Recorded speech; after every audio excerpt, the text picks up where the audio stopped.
Olá, pessoal, tudo bem com vocês? Eu espero que sim. Eu me chamo Fernanda, sou psicóloga jurídica, atuo na área jurídica há mais de 11 anos. Como eu já comentei com vocês, foi o meu primeiro emprego, trabalho nessa área desde então. Já trabalhei em outras áreas da psicologia enquanto psicóloga jurídica no tribunal, mas isso é algo que a gente pode conversar depois. Dá sim para conciliar com outros trabalhos, tá? Olha eu aqui. Então, chegamos no vídeo que eu acho que é o mais esperado, né? Porque muitos de vocês acabam associando a psicologia jurídica à psicologia criminal ou à psicologia penitenciária. E precisamos conversar sobre isso. Olha só, como muitos de vocês, o meu interesse pela psicologia jurídica surgiu a partir da psicologia criminal. E como é que foi isso, né? Lá nos idos 2006, se eu não me engano, aconteceu aquele crime terrível e horroroso da Suzane von Richthofen. E eu fiquei extremamente intrigada com aquilo, porque, diferentemente da maioria dos crimes que ocorriam aqui no Brasil, na maioria das vezes decorrem de situações sociais, né? Tem muitas situações sociais envolvidas, tráfico de drogas, vulnerabilidades sociais e tudo isso. Esse crime em específico não tinha isso, né? Pelo menos não da parte da Suzane, que justamente foi a mentora desse assassinato. E isso me entregou demais, porque justamente dizia respeito mente aos aspectos psicológicos ali relacionados àquela situação. Então eu lembro que eu mergulhei de cabeça naquilo ali, toda notícia que saía eu queria assistir, os livros que foram publicados eu comprei, as análises que eram feitas, eu ficava assim hipnotizada na televisão, tentando compreender, meu Deus, como o ser humano é capaz disso? O que que explica isso? E como eu falei lá no meu Instagram, eu me lembro como se fosse hoje uma reportagem em que a repórter dizia que seria feita uma avaliação psicológica da Suzane. E eu me lembro que até me tocou a questão de gênero, porque ela seria avaliada por duas psicólogas e um psiquiatra. E foi nesse momento que eu pensei: peraí, então a psicóloga pode atuar nessa área? Então, se eu quiser, eu posso fazer esse tipo de avaliação? E eu fiquei assim, gente, descobri descobrir o que eu quero fazer. Porque isso é algo que despertou a minha curiosidade, despertou a minha vontade de estudar. Então, eu logo imaginei fazendo mil avaliações de casos famosos, dando entrevista para Globo. Ai, coitada, né? Aí caí nessa ilusão. E mesmo estudando conteúdos que não tinham nada a ver com isso para minha prova lá do Tribunal de Justiça, eu ainda tinha na minha fantasia que, de alguma forma, eu ia atuar com esse tipo de caso. Eu ia fazer esse tipo de avaliação. Só que não, coleguinhas. O nosso trabalho no Tribunal de Justiça não engloba esse tipo de avaliação. Mas é impossível trabalhar com isso? Não. E eu vou esclarecer isso nesse vídeo, tá? Eu espero que fique bem claro tudo que eu vou explicar aqui. E para que isso aconteça, eu vou literalmente desenhar para vocês. Vou desenhar para vocês, elencando o nosso sistema criminal, digamos assim, desde a realização da denúncia até a sentença do juiz, para vocês entenderem em quais momentos a psicologia pode estar inserida e pode atuar e pode ser um campo de trabalho nosso, tá? Alguns desses campos já estão mais consolidados aqui no Brasil e outros não tanto. E ao longo dessa minha exposição eu quero deixar isso claro para vocês, tá? Espero tirar todas as dúvidas. Essa é uma aula que eu gostaria de ter tido quando eu comecei a atuar. Eu não tive, assim, acesso a esse beabá como eu gostaria de ter tido. E muitas vezes isso me atrapalhou sim, porque diversas vezes eu era intimada a fazer um determinado tipo de trabalho e eu ficava, não, peraí, mas será que eu posso fazer isso? Isso é minha atribuição? O psicólogo está de fato autorizado a fazer esse tipo de coisa, né? Em qual, peraí, chegou um inquérito policial, mas peraí, é inquérito. chegou uma ação penal. Eu não sabia nem a diferença dos dois, entendeu? Então, assim, espero que vocês gostem. Por favor, curta, compartilhe, me siga no Instagram e se inscreva aqui, porque essas são as únicas formas que eu tenho de saber que vocês estão curtindo mesmo, que estão gostando e que está valendo a pena. Tá bom? Então, vamos lá. Eu falei para vocês que eu quero fazer algo que seja bem didático, para ficar bem fácil de vocês compreenderem como é toda a dinâmica do sistema e como nós, psicólogos jurídicos, nos inserimos aí nessa parte da esfera criminal, né, do nosso sistema de justiça. Vocês vão ver que a gente pode atuar em diversos níveis, né? E é isso que eu quero que fique claro, tá? Bom, gente, então vamos lá. Digamos que houve uma situação de violência, tá? E essa situação de violência ocorreu contra uma criança ou adolescente, ou foi uma violência contra a mulher. E aqui nessa parte que eu quero chamar a atenção de vocês para uma coisa, né? No Tribunal de Justiça, vou colocar aqui especificamente no Tribunal de Justiça, tá? Nas varas criminais, a gente vai atender crimes relacionados à criança, ao adolescente ou à violência contra a mulher, tá? Lembrando aqui, toda vez que uma pessoa testemunhar uma violência contra criança e adolescente, ela tem que denunciar. Isso foi uma lei que foi aprovada, a lei Henri Borel. Lembram do caso do menino Henri Borel, que tinha um padrasto lá, o Jairinho e a Monique, a mãe? Então, desde a da ocorrência desse crime, houve um projeto de lei em que tornou obrigatória a denúncia da violência caso você testemunhe ou saiba de algo, tá? Então, tem que fazer essa denúncia no Disque 100 ou em qualquer outro meio.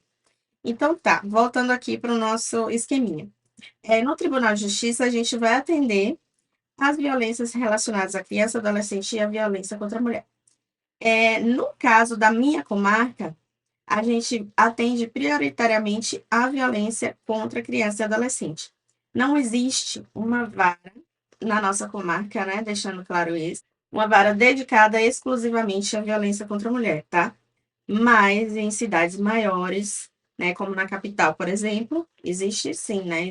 Existem todas as varas, inclusive. Então, vamos lá. Então, depois que há essa situação de violência, digamos, eu vou focar aqui na criança e no adolescente. Então, digamos aqui que houve uma situação de violência. O que é feito depois disso?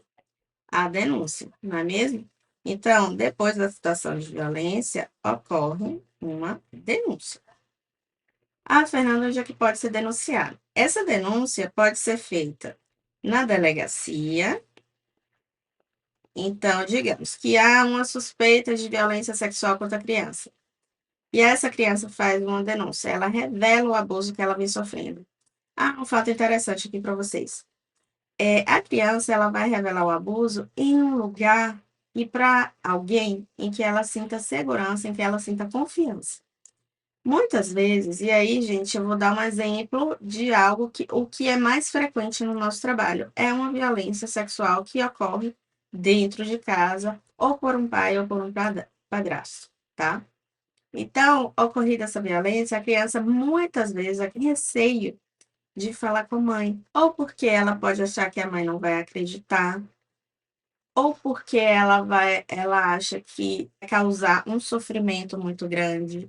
Muitas vezes essa mãe depende financeiramente dessa pessoa. Às vezes a criança e a adolescente pensa, mas ele não faz isso com meus irmãos, então eu vou estar tirando esse homem, esse pai de dentro de casa dos meus irmãos, né? Outro pensamento muito comum é o sentimento de culpa. Se sentem muito culpados, assim, no sentido de achar que às vezes a mãe vai pensar que ela que instigou algo, né? Que foi culpa dela de alguma forma. Esse sentimento de culpa é extremamente comum. Então, assim, dito isso, às vezes a criança não vai revelar essa violência para a mãe, diretamente para a mãe. Ela vai acabar revelando na escola. Gente, isso é extremamente comum. Ela revela para a professora ou para a diretora da instituição. Porque a escola é um ambiente menos neutro, em que a criança se sente protegida, se sente segura. Então, é onde ela se sente confortável para falar disso que está acontecendo em casa, para falar dessa violência. Às vezes, isso se dá também quando ela começa a apresentar mudanças de comportamento, e aí a professora vai e pergunta, né? Falando, o que está acontecendo? Por que você está tão quietinha assim? Ou então, comportamentos agressivos, aí ela acaba indo para a diretoria, a diretora vai questionar como é que tá em casa, né? E aí essa criança ou esse adolescente acaba revelando a situação. Uma vez feito isso, a escola tem obrigação de fazer essa denúncia. Muitas vezes, a professora ela vai entrar em contato com o conselho tutelar. Ela vai entrar em contato com o conselho tutelar, vai relatar essa situação. E aí, logo essa criança vai ser inserida no fluxo de violência do município. Isso é uma coisa que funciona muito bem aqui na comarca onde eu atuo. O fluxo de violência, ele tem a intenção de evitar a revitimização dessa criança, né? E favorecer com que essa criança passe pelos procedimentos de acordo com a lei, né? Com a legislação vigente aí do momento. Então, uma vez que, por exemplo, aí a professora entrou em contato com o conselho tutelar, explicou a situação. O que o conselho tutelar faz? Vai entrar em contato com a família, obviamente, e também vai orientar que haja a denúncia na delegacia com registro de boletim de ocorrência. Tem que ser feito o boletim de ocorrência. Geralmente é feito na DDM, que é a Delegacia da Mulher. Então, vai ser feito ali esse boletim de ocorrência. Ah, Fernanda, então essa denúncia só pode ser feita na delegacia, no conselho tutelar? Não, pode ser feita também diretamente para o MP, para o Ministério Público, tá? E a gente também tem o Disque 100, né? Que, mais uma vez, se você está presenciando alguma situação de violência, desconfia, inclusive, é sua obrigação denunciar, né? No Disque 100, você pode realizar essa denúncia de maneira anônima. Também é possível realizar a denúncia anônima no Conselho Tutelar, tá bom? Para deixar claro aqui para vocês. Lembrando, gente, eu estou me referindo ao Conselho Tutelar, tá? Numa situação de violência contra criança e adolescente. Meu Deus. Gente, esse meu esquema tá parecendo de uma pessoa com síndrome do Parkinson. Ai, mano, ignore aí esse tremor, essa coisa horrorosa. Mas, só para destacar, o conselho tutelar está relacionado quando se trata de violência contra criança e adolescente, tá bom? Alguns tipos de violência também podem ser denunciadas de forma online, tá? Alguns tipos, não são todos os tipos, né, que você pode fazer esse registro do boletim de ocorrência de forma online, tá bom?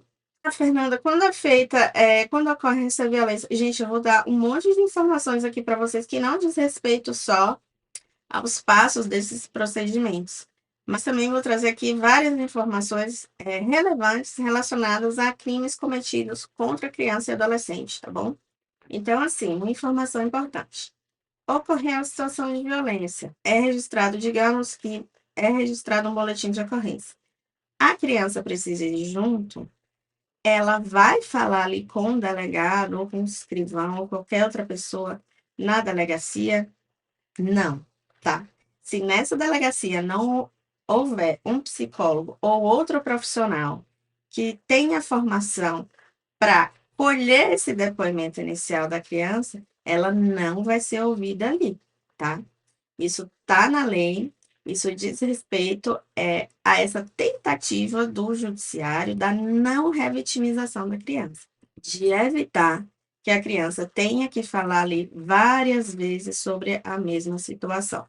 No exemplo inicial que eu dei a vocês, numa situação hipotética em que a criança falou com a professora, por exemplo, é muito importante que os profissionais da área da educação estejam capacitados a esse respeito para saber como lidar, para saber como se comportar, quais perguntas fazer, né? O que não fazer numa situação de revelação de abuso. Então, assim, muitas vezes esse professor vai ser a primeira pessoa que vai entrar em contato ali com a revelação da criança, e a depender das perguntas que ele fizer, ele pode sim acabar induzindo o relato daquela criança de uma forma que vai prejudicar aí toda a investigação posterior, tá? Então, por isso que é muito importante que você, psicólogo, independente da área de atuação, você tenha conhecimento e capacitação mínima para isso. Porque essa revelação pode acontecer no seu consultório. Já atendi vários casos em que isso aconteceu, em que a criança revelou os fatos na hora ali da terapia com a psicóloga. Você precisa saber como você vai conduzir essa situação, independente de você ser psicóloga jurídica ou não, tá? Se você é uma psicóloga escolar, aconteceu isso na escola, na hora de um atendimento ali com a criança que está apresentando um comportamento problemático, digamos assim, a criança vai e te revela isso. Como você vai proceder? Então, assim, é super importante você ter esse conhecimento e essa capacitação, tá? Para você não agir de forma que vai revitimizar essa criança, nem tampouco induzir a acabar fazendo perguntas que são perguntas sugestivas, né? Que vai ali orientar o relato da criança em uma direção ou outra, sem nem você perceber. Então, feito todo esse procedimento, a criança revelou ali para a professora ou revelou ali para a psicóloga, na sua terapia, na sua psicoterapia, ou para a própria mãe. Ah, Fernanda, por que você não está falando para o pai? Não, não. Gente, porque eu estou falando sobre a esmagadora maioria de casos que aparecem, que é uma violência sexual praticada contra a criança e adolescente pelo pai ou pelo padrasto. Fernanda, é só isso que você atende? Não, só isso, né? Não, a gente atende todos os tipos de violência praticada contra criança e adolescente, seja ela vítima ou testemunha. Então, por exemplo, para vocês terem uma ideia, até situação de furto em que a criança presenciou, foi testemunha, a gente já atendeu. É muito frequente também situações de violência física praticada pela mãe ou pelo pai. O que chama a atenção é que a violência contra a criança e adolescente é esmagadoramente intrafamiliar, né? Ocorre dentro do seio da família, o que é muito, muito triste, né? Mas deixamos isso para um outro momento. Então, feito isso, algumas cidades, como eu falei, vão ter esse fluxo da violência. Uma coisa que é muito comum também, a mãe, principalmente a mãe, ela não, ela fica tão abalada ali com aquela situação que ela não é capaz, assim, ela não consegue ouvir todo o relato da criança ou do adolescente. E a criança sente isso, tá?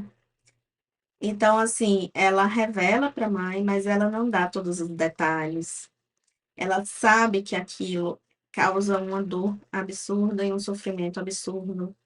Então, muitas vezes, a mãe interrompe esse relato e fala: vamos denunciar, por exemplo. Obviamente que não com essa calma, né? Quando essa revelação é feita na escola, por exemplo, para a professora ouve, né? Acaba anotando ali tudo que a criança está falando e envia isso, esse documento, né? Porque é importante que esteja documentado com a data, o dia, a circunstância que se deu essa revelação, para que fique ali como uma prova, né? Que sirva de prova. Quero chamar a atenção que essa violência intrafamiliar, seja contra a criança, seja com o adolescente, ou seja contra a mulher, é uma violência que não deixa testemunhas, né? Porque quem é testemunha é quem está ali naquele contexto e muitas vezes, na grande maioria das vezes, não vai testemunhar contra alguém da sua própria família. Então, é muito difícil. A única prova que se tem é o relato daquele sujeito que foi vítima da violência e os demais documentos que vão fazendo parte aí disso que já constitui um inquérito, tá? Então, em algumas cidades que tem um fluxo da violência, depois que é feita essa primeira revelação e o registro do boletim de ocorrência, aqui na cidade em que eu atuo, a criança vai ser, ou o adolescente, vai ser direcionada para um órgão denominado Família Segura. Olha, a Família Segura é um órgão bastante importante aqui na nossa cidade, porque vai atuar ali logo no início dessa situação, né, dessa denúncia. Na grande maioria das vezes, é um espaço de tempo muito grande Entre a realização aqui dessa denúncia, desconsiderem, e a nossa atuação no judiciário. E assim, gente, eu vou falar para vocês, às vezes passam-se anos. Um ano é considerado pouco tempo. Às vezes se passam 2, 3, eu já atendi processo de 4, 5 anos, desde a realização da denúncia até esse processo chegar para a gente lá no tribunal. E isso é péssimo, porque se a memória ela já pode estar prejudicada de uma semana para outra, de um mês para outro, imagina aí, de anos para outros. Especialmente considerando-se aí que se trata de uma criança e adolescente que está em fase de desenvolvimento e enfrentando muitas mudanças, né? Ok, parêntese feitos. A família segura vai realizar atendimento de criança, de adolescente vítimas de violência sexual, violência contra a mulher, realiza rodas de conversas com tentativas de sensibilização aos homens autores de violência. Então, assim, é extremamente importante. E lá na família segura, tem uma profissional, geralmente psicóloga, que vai realizar o acolhimento inicial e aquilo que é denominado a chamada escuta especializada. Ah, então esse é o depoimento especial? Não, essa é a escuta especializada, que é feito num órgão que não tem relação com o judiciário, não é dentro do judiciário, né? É um órgão da rede, ali de proteção à criança e adolescente, que vai realizar essa acolhida inicial e a tomada desse primeiro, não gosto de dizer depoimento, mas relato, né? Tudo bem que não é o primeiro relato da criança, mas é o primeiro relato perante um órgão de proteção, tá? Às vezes, esse psicólogo, em algumas cidades, ele está presente ali na delegacia. E ele vai fazer a escuta especializada logo ali na delegacia, né? Em algumas cidades. Eu lembro que no Instagram eu falei algo desse tipo e uma psicóloga entrou em contato comigo e falou: Olha, Fernanda, eu trabalho fazendo escuta especializada na delegacia, porque eu achei, não sabia que tinha isso, né? Então é possível que tenha isso sim, e poderia ter também dentro das escolas, né, gente? Mas projeto de lei para que toda escola tivesse um psicólogo e assistente social não foi aprovado, né? Se eu não me engano. Mas os professores, assim, eu valorizo tanto o trabalho dos professores, porque é tão pouco valorizado, tão mal remunerado e é tão, tão, tão essencial nesse país, gente, que assim, apesar de tudo, eles se esforçam para ter assim uma formação de qualidade, né? Eles têm um afeto, né, pelos alunos da sua turma, né? O que favorece essa confiança também das crianças e dos adolescentes, né? Eles se tornam assim um modelo, um espelho a se seguir quando, por exemplo, dentro de casa a situação está completamente caótica, né? Um exemplo de caráter ou também de afeto, né? De relação afetiva e de segurança que essa criança pode ter, esse adolescente.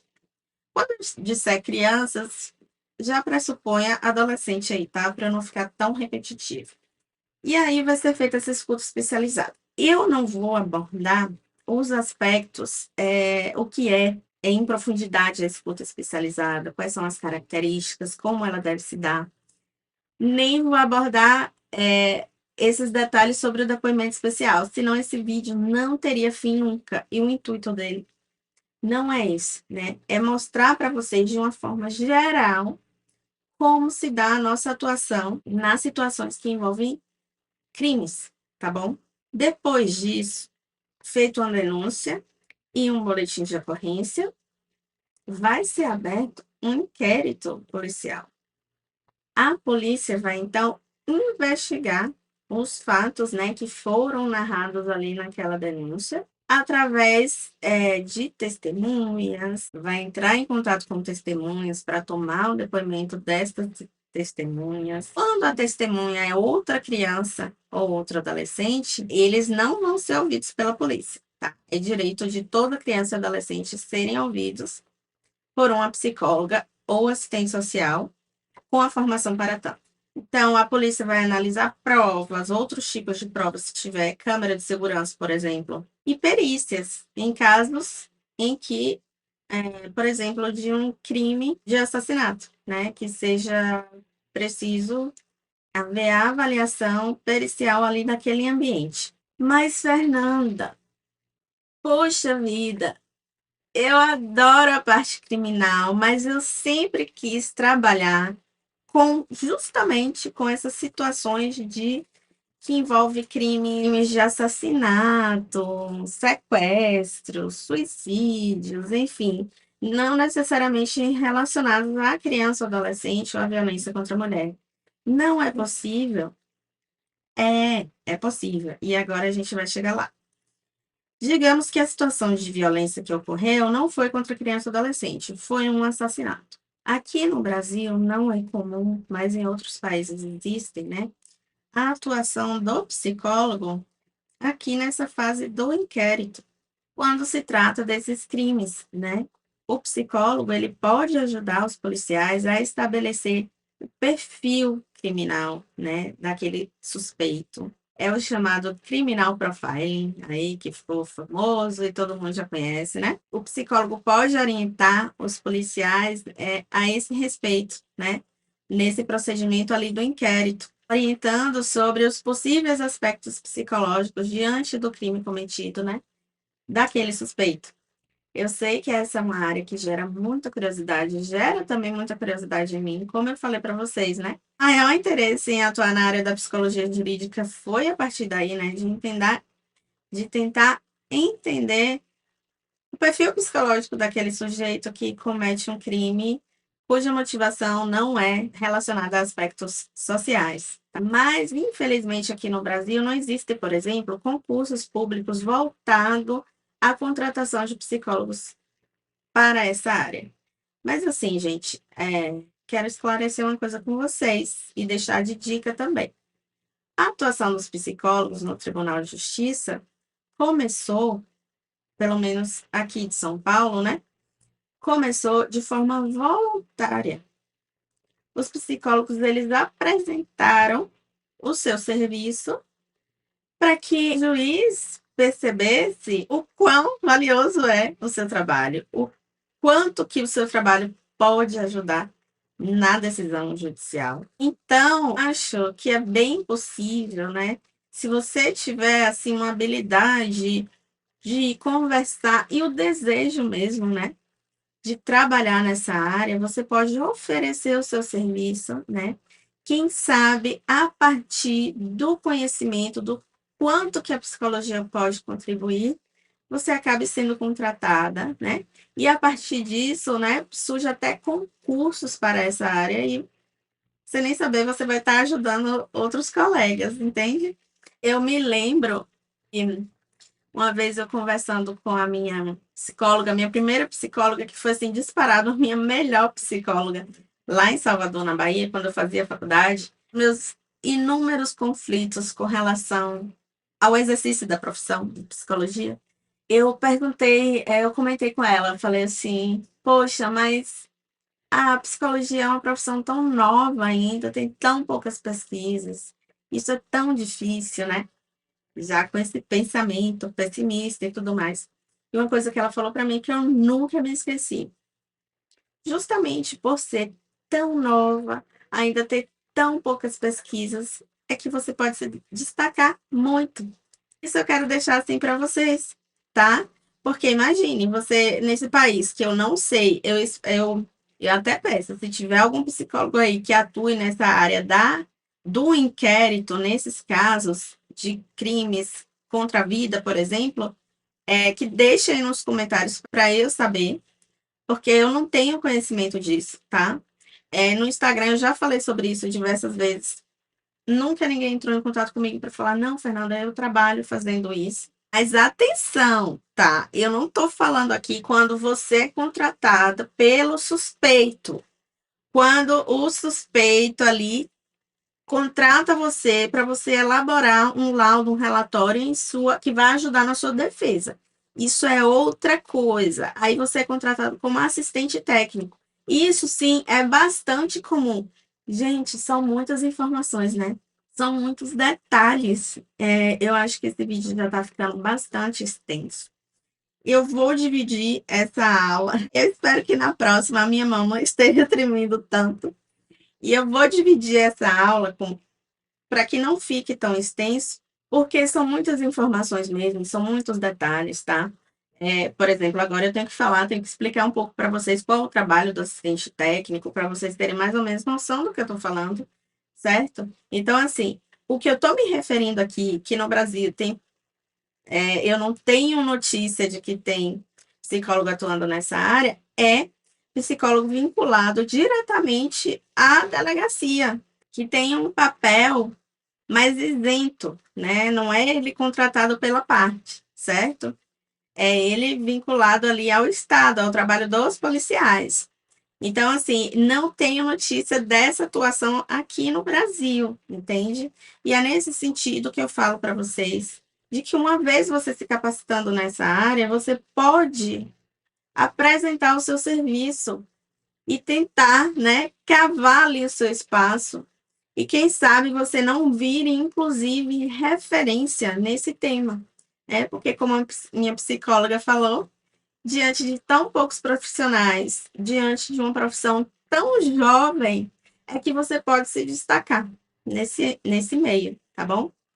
Então, eu vou dividir essa nossa aula por aqui. Acredito que, pela quantidade de material que eu tenho ainda para falar para vocês, vai dar umas 3 aulas, pelo menos, só da nossa atuação na área criminal, tá bom? Que eu quero que fique tudo bem claro para vocês. Eu estou evitando entrar em detalhes para que não fique muito maçante, mas ainda assim são muitas informações que se eu deixar de fora também, vai ficar confuso e não vai fazer sentido, tá bom? Então, se você gostou, minha amiga, meu amigo, minha colega, meu colega, meu coleguinha, curta aí, se inscreva no meu canalzinho e me siga lá no Instagram, tá bom? Um beijo.